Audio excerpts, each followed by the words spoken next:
చిన్న ఎగ్జాంపుల్ చెప్తా మీకు, ఇవన్నీ వద్దిగా ఒకటే ఎగ్జాంపుల్ చెప్తా. అధ్యక్ష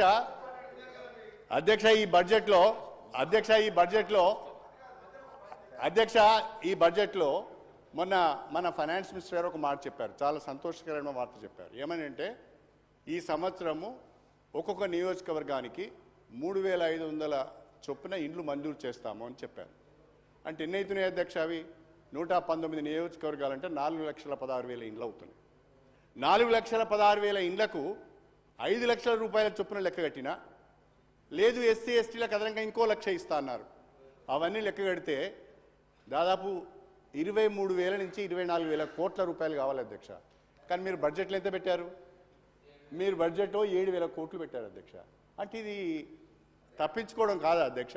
ఇది వాస్తవాలు తెలుసుకోకుండా మాట్లాడితే నేనేం చేయాలి? మీరు చెప్పిన మాటలే, మీరు ఇచ్చిన ఫిగర్స్నే మేము మాట్లాడుతున్నాం, భిన్నంగా ఏం మాట్లాడడం లేదు, కొత్త ఫిగర్ నేను తీసుకురావడం లేదు. అదేవిధంగా మహాలక్ష్మి అన్నారు అధ్యక్ష, అదేవిధంగా మహాలక్ష్మి అన్నారు. ఏమన్నారు? ఆ మహాలక్ష్మి కూడా 6 గ్యారెంటీలలోనే ఉన్నది. మహాలక్ష్మి కూడా 6 గ్యారెంటీలలోనే ఉన్నది. మహాలక్ష్మి ఏమన్నారు? మహాలక్ష్మి గ్యారెంటీలో 3 హామీలు ఉన్నాయి. అందులో ఇప్పుడు 2 హామీలు నెరవేర్చారు. ఉచిత బస్సు సౌకర్యం ఒకటి నెరవేర్చారు. రేపో మాపో గ్యాస్ సిలిండర్ కూడా చేస్తామంటున్నారు, సంతోషం. కానీ అసలు హామీ ఏంటిదంటే ప్రతి మహిళకు ప్రతి నెలకు 2,500 రూపాయల చొప్పున ఆర్థిక సాయం చేస్తామన్నారు. మన రాష్ట్రంలో 18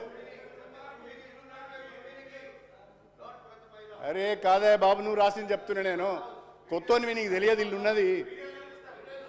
వీడియో చూడండి అధ్యక్ష. మన రాష్ట్రంలో 18 సంవత్సరాలు నిండిన వాళ్ళు 1,65,00,000 మంది ఉన్నారు. పోనీ ప్రతి మహిళకి ఇవ్వడానుకున్న శ్రీధర్ బాబు గారు, మన రాష్ట్రంలో 90,000 వైట్ రేషన్ కార్డ్స్ ఉన్నాయి.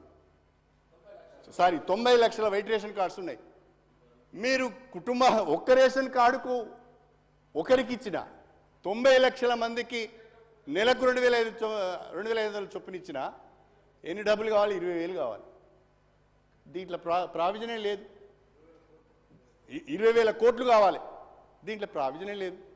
నేను అడిగేది 6 గ్యారంటీలను చాలా ఆర్భాటంగా, చాలా అద్భుతంగా ప్రజల్లోకి మీరు తీసుకువెళ్ళారు. ఒక మాటలో చెప్పాలంటే ఆ 6 గ్యారంటీలు మిమ్మల్ని గెలిపించినాయి. ప్రజలు నమ్మారు మిమ్మల్ని. ప్రజలు నమ్మి మీకు ఓట్లేశారు. ప్రజలు నమ్మి ఓట్లేసి అధికారంలోకి వచ్చిన తర్వాత ప్రజల నెత్తిన భస్మాసురాస్త్రం పెడుతున్నారు. ప్రజలకు మొండి చేయి చూపించే ప్రయత్నం చేస్తున్నారు. అది మాత్రమే మీకు చెప్పే ప్రయత్నం చేస్తున్నాం మేము.